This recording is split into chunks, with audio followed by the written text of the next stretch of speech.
नमस्कार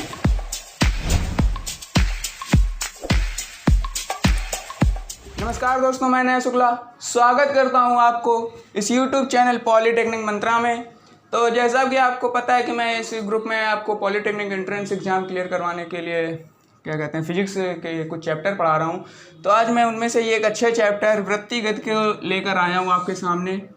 मैं एक बात बता दूं आपको, आप लोग वीडियो पूरा देखा करिए जिससे आपको कॉन्सेप्ट क्लियर हो जाया करें, जिससे मेरा जो इसका नेक्स्ट पार्ट न्यूमेरिकल वाला मिलेगा वो आपको बहुत ही अच्छे से क्लियर हो जाएंगे उसके न्यूमेरिकल। और पेपर में न्यूमेरिकल ही ज़्यादातर पूछे जाते हैं, थ्योरी आपको यहाँ पर लिखी हुई मिलेगी, थ्योरी वहाँ पर आपसे कोई नहीं पूछेगा। न्यूमेरिकल पर आप ध्यान दीजिए और फार्मूले जो होते हैं उन पर आप गौर करिएगा। और जो मैं यहाँ पर स्टार बना देता हूँ, जैसे ये हैं, अभी आपको स्टार वाले जो हैं वो भी आप अच्छे से याद कर लीजिए करिए, क्योंकि कुछ लोग पूछ देते हैं बहुविकल्पी टाइप में कि इसमें क्या होता है, मैं आपको अभी आगे चलकर बताऊंगा।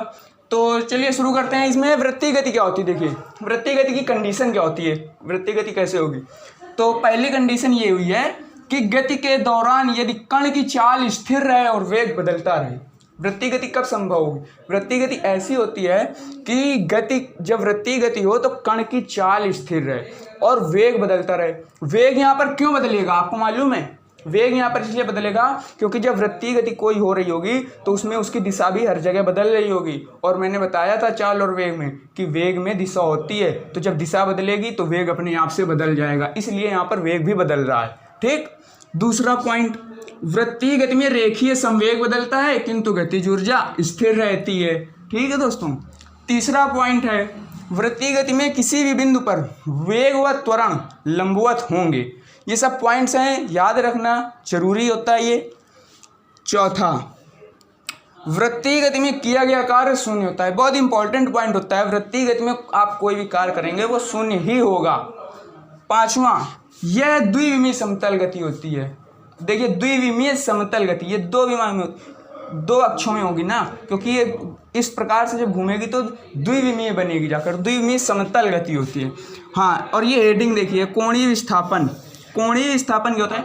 जब कोई कण वृत्तीय गति कर रहा हो और वो जितना भी केंद्र पर कोण बनाए, देखिए कैसे, ये कोई है कण, ये वृत्तीय गति कर रहा है, ठीक है। ये जब वृत्तीय गति मान के चलिए यहाँ से शुरू करी यहाँ तक पहुँचा जैसे, तो ये केंद्र पर कितना कोण बना रहा है? ये कोण बना रहा है थीटा, ठीक है। ये कोण जितना भी बनाता है वही होता है आपका कोणीय विस्थापन। यानी कि ऐसा कण जो कि वृत्तीय गति में केंद्र पर जितना कोण बना है वही कोणीय विस्थापन हो जाता है। इसकी जो राशि होती है, राशि इंपॉर्टेंट होती है अक्षीय सदिश। राशि क्या है? अक्षीय सदिश। ये राशि होती है इसकी, ये होती है अक्षीय सदिश।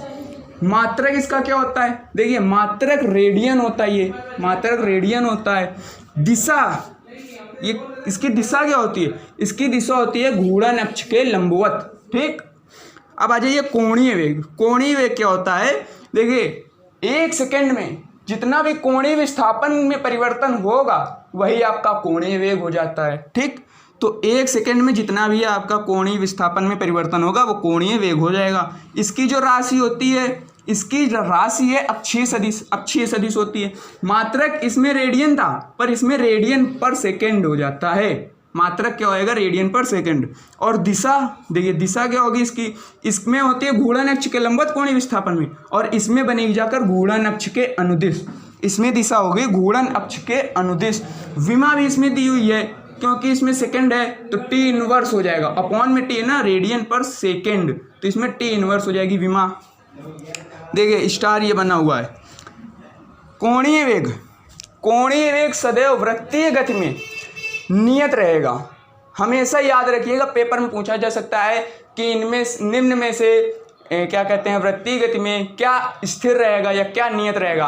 तो आप अगर देखेंगे ऑप्शन में जहाँ पर कोणीय वेग लिखा हो बस वहीं पर आप टिक लगा देंगे। वृत्तीय गति में कोणीय वेग सदैव नियत रहता है। ठीक। अब आ जाइए कोणीय त्वरण में। कोणीय त्वरण क्या होता है? देखिए कोणीय त्वरण क्या होता है? 1 सेकंड में कोणीय वेग में जितना परिवर्तन होगा वो होता है कोणीय त्वरण। समझे आप लोग। देखिए अगर 1 सेकंड में कोणीय विस्थापन में परिवर्तन हो तो वो कोणीय वेग, और जब कोणीय वेग जो 1 सेकंड में कोणीय वेग में जितना परिवर्तन होगा वो हो जाएगी कोणीय त्वरण। कोणीय त्वरण को अल्फा से डिनोट करते हैं, देखिए ठीक है। और इसका जो मात्रक होता है वो होता है रेडियन पर सेकेंड स्क्वायर। इसकी जो राशि होती है, इसकी भी राशि यही होती है अक्षीय सदिश, ठीक है। और इसकी जो विमा होती है t-2। कैसे? क्योंकि जो इसकी मात्रक होता है, इसका जो मात्रक है वो होता है रेडियन पर सेकेंड स्क्वायर, ठीक है। ये देखिए मात्रक लिखा हुआ है रेडियन पर सेकेंड स्क्वायर, विमा होती है t-2। और जो इसकी दिशा होगी, जो दिशा होती है इसकी भी दिशा घूर्णन अक्ष के अनुदिश ही होगी, ठीक है। अब आ जाइए इसमें भी स्टार लगा हुआ है। इसमें क्या होगा, देखिए ये जो एक समान वृत्तीय गति में कोणीय त्वरण हमेशा शून्य रहता है। देखिए इसमें भी पूछा जा सकता है इस प्रकार से कि निम्न में से क्या शून्य रहता है कोणीय त्वरण में। ऑप्शन दिया होगा तो मतलब निम्न में से क्या शून्य रहता है वृत्तीय गति में, तो आप देखेंगे ऑप्शन में जहाँ कोणीय त्वरण लिखा होगा वही आपका राइट आंसर हो जाएगा। तो आपको मैंने बताया था कि ऐसी इंपॉर्टेंट जहाँ पर स्टार लगा होगा वो इंपॉर्टेंट चीज़ें याद रखनी पड़ती हैं। और जो इसमें मैंने आपको थ्योरी बताई, थ्योरी पर इतना जैसे ये परिवर्तन होता है, ये परिवर्तन होता है, ये इंपॉर्टेंट रखता है। पर आप लोग जितना मैं बताता हूँ कि ये स्टार वाले हैशटैग लगा देता हूँ, वो चीज़ याद रखा करिए।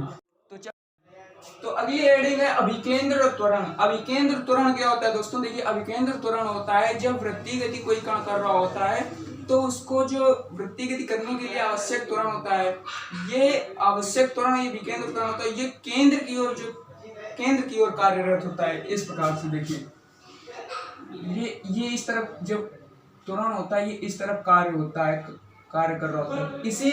इसी की वजह से ही वृत्तीय गति संभव हो पाती है, वरना वृत्तीय गति संभव नहीं है। यही इसमें मेन रोल अदा करता है वृत्तीय गति के लिए। और इसका जो फार्मूला होता है AC बराबर v²/r। v बराबर ये भी होता है v बराबर r ओमेगा। ये भी रखते हैं। ये क्यों रखते हैं? क्योंकि जो v होता है ये हमेशा बदलता रहता है, तो इसको नियत नहीं मान सकते, तो इसकी जगह ये रख देते हैं, क्योंकि बहुत जगह ओमेगा का मान दिया होता है और v का मान नहीं दिया होता है। तो AC निकालने के लिए, मतलब कि अभिकेंद्र त्वरण निकालने के लिए हम लोग इसका भी यूज करते हैं, या v बराबर इसका मान रख देंगे तो ये भी हो जाता है फार्मूला। अब आ जाइए ये F बराबर, F क्या होता है? ये होता है अभिकेंद्र बल। ये होता है अभिकेंद्र बल। अभिकेंद्र त्वरण AC बराबर v²/r। ये है अभिकेंद्र बल, ठीक। F बराबर mv²/r। देखिए अभिकेंद्र बल। अब अभिकेंद्र बल क्या होता है? जो त्वरण इस केंद्र की ओर कार्य कर रहा होता है, उस त्वरण पर जब बल लगता है तो तब ये बनता है अभिकेंद्र बल, ठीक है। अभिकेंद्र बल बराबर होता है mv²/r। अब ये देखिए स्टार लगा है यहाँ पर, देखिएगा जब कोई गाड़ी किसी मोड़ पर मुड़े, मतलब आप गाड़ी चलाते होंगे और किसी मोड़ पर जब मुड़ती होगी तो उसके लिए अधिकतम चाल, इंपॉर्टेंट चीज है, अधिकतम चाल क्या होगी? अधिकतम चाल पूछी जाती पेपर में, तो इसका एक फार्मूला होता है, याद रखिएगा आप लोग। Vmax बराबर, Vmaximum मतलब Vmax बराबर √μrg, ये फार्मूला होता है। अधिकतम चाल, जब कोई गाड़ी किसी मोड़ पर मुड़े तो उसकी अधिकतम चाल कितनी होगी? तो Vmax बराबर √μrg। फिर आ जाइए एक अधिकतम झुकाव कोण, मतलब कितनी झुक भी सकती है गाड़ी, उसके लिए भी होता है। तो tan थीटा बराबर, ये मैक्सिमम झुकाव कोण है, tan थीटा बराबर होता है v²/rg। ये होता है फार्मूला, ठीक। अधिकतम झुकाव कोण tan थीटा बराबर v²/rg। अब आ जाइए ये देखिए और स्टार यहाँ पर मिला आपको। ये सब इंपॉर्टेंट पॉइंट होते हैं, मैं इसीलिए स्टार बनाता हूँ कि आप लोग याद रखा करिए। आसमान वृत्तीय गति में वेग का मान बदलता है। मैंने आपको पहले ही बताया था कि वेग का मान क्यों बदलता है, दिशा होती है इस वजह से। पर यहाँ पर फिर से मैंने लिखा, इसका एक रीजन है, आप लोगों ने गौर नहीं किया, आसमान लिखा है यहाँ पर। समान वृत्तीय गति में तो बदलता ही बदलता है, लेकिन आसमान वृत्तीय गति में भी वेग का मान बदलता है।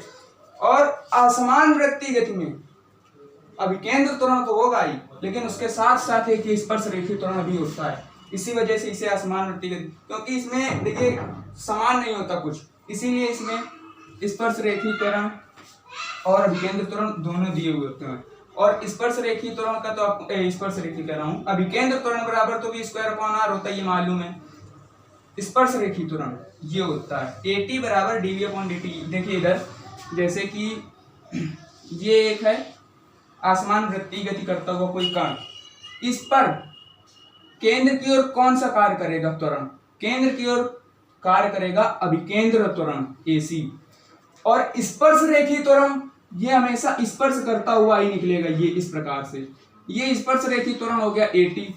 इसका परिणामी निकालेंगे अब हम लोग, परिणामी ये निकल रहा है A, परिणामी होता है A बराबर अंडर रूट में AC² प्लस AT², परिणामी लिखा भी होगा, ये देखिए परिणामी निकलेगा इसका AC बराबर √A² प्लस AT²। ये हो गया असमान वृत्तीय गति। दो प्रकार की होती है, और तीसरी प्रकार भी होती है ऊर्ध्वाधर वृत्त में गति। हम लोग ने अभी क्या बताया इस प्रकार की वृत्तीय गति में कि ये होती द्विनिमी समतल गति। जब इस प्रकार की वृत्तीय गति ऊर्ध्वाधर वृत्त में जब कोई गति होगी तो उच्चतम बिंदु पर मतलब उच्चतम बिंदु पर जब आप कोई रस्सी से किसी भी पत्थर को बांधकर घुमाएंगे तो उस पर जो उच्चतम बिंदु पर तनाव T भी होगा, जो तनाव 0 हो जाएगा, तनाव 0 हो जाएगा। और जो वेग होगा वो क्रांतिक वेग होगा, वेग हमेशा क्रांतिक वेग होगा, और क्रांतिक वेग होता है VC बराबर √GR। हमेशा ये पॉइंट याद रखिएगा, पेपर में पूछे जाएंगे। और ये निम्नतम बिंदु है, निम्नतम बिंदु पर तनाव कितना होगा, तो निम्नतम बिंदु पर तनाव होगा T बराबर 6 mg। ठीक है, 6 mg होगा T का मान, तनाव। वेग, अब इसमें वेग कितना होगा, तो VC बराबर होगा √5GR। ठीक, जब ऊर्ध्वाधर वृत्त में गति होगी तो T बराबर 0 और VC बराबर √5GR।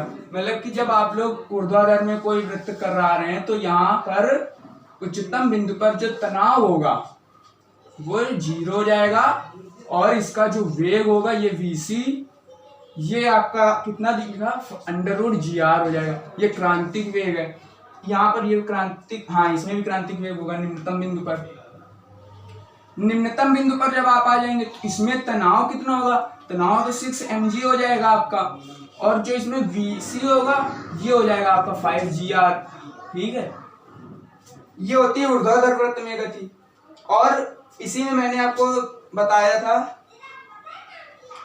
एक और गति होती है असमान वृत्तीय गति, और एक जो हमने पहले पढ़ाई थी आपको वो थी समान वृत्त में गति। तो ये था वृत्तीय गति का चैप्टर, और इसमें मैं आपको बताऊं, मैंने आपको केवल और केवल सिर्फ फार्मूले और ट्रिक्स बताए हैं। अगला पार्ट जो आपको मिलेगा उसमें आपको मैं न्यूमेरिकल बताऊंगा, और वीडियो पूरा देखिएगा वो वाला भी, क्योंकि उसमें जो न्यूमेरिकल होंगे बहुत ही अच्छे न्यूमेरिकल होंगे। तो अब अगर आपको ये वीडियो पसंद आया हो तो लाइक करेंगे, शेयर करेंगे और हमारे चैनल को सब्सक्राइब करते रहेंगे। जय हिंद।